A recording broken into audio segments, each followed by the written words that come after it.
if you want to determine if this is a solution, what you want to do is go into your equation and you're going to replace the x with -8 and the y with 2. That's going to be your strategy to make the decision, but really what you're doing is saying, if I were to plug in -8 into this equation and solve, would I get the answer 2? But a quicker way than plugging in -8 and seeing if you get out 2 is to just go ahead and replace the x with -8 and the y with 2. When you're going to make a substitution, good notation, every letter you're about to substitute, you want to put a set of parentheses. So notice my x, I have a set of parentheses. My y, I put a set of parentheses.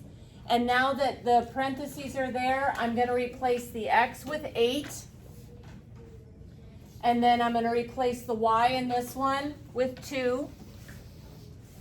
I'm ready to simplify the left-hand side, and I'm trying to see if the left-hand side does indeed equal -13. So when I start simplifying, I'm going to do the multiplication first. 3 times -8 is -24. -5 times 2 is -10. So I have -24 minus 10. Again, we're seeing, does it equal -13?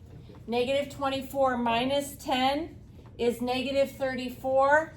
But unfortunately, that is not -13. So that means that we're going to say that -8,2 is not a solution. Okay, I'm going to do the next point here, 7 comma -3.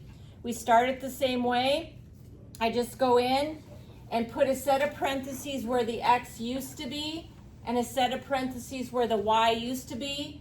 And then I'm going to replace the x in this one with 7 and replace the y with -3. So making my replacements there. This time I'm not showing as much work. 3 times 7 is 21. -5 times -3 is 15.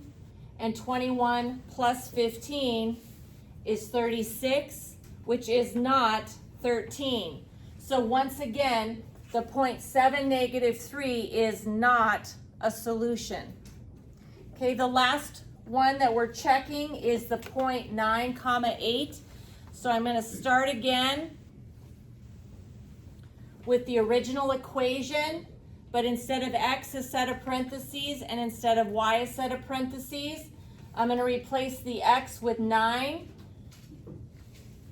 And then I'm going to replace the y with 8. 3 times 9 is 27. -5 times 8 is -40. And so 27 minus 40 is 13. So -13. So -13 does equal -13. So by substituting in these numbers, it led to a true statement.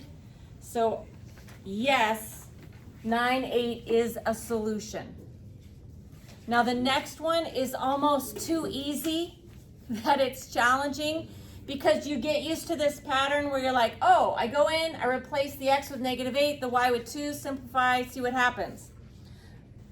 But when you look at this problem here, the equation is just simply x equals -5. There's not a lot going on there. So you're like, well, where do I put the 6 and where do I put the -5? Well, how about looking at it this way? This is simply saying, is the x equal to -5? How about on this point? Is the x in this point -5? No. So we have, no, that point is not a solution. Okay, next, how about the next x? 8.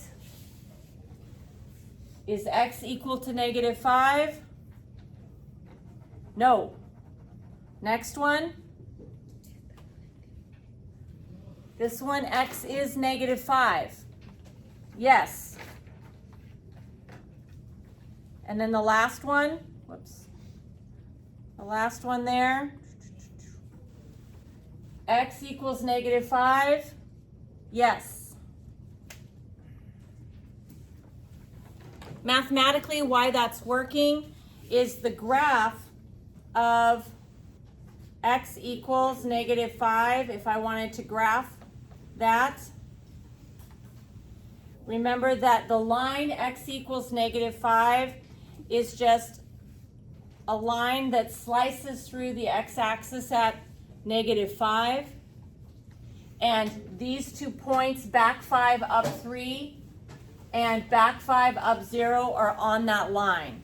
But it's a lot quicker just to look at the x coordinate and see if it's -5. If you had another one where the equation, let's say, was y equals 7, then you would just be looking at your points to see if the y coordinate is 7 to decide if the answer is yes or no.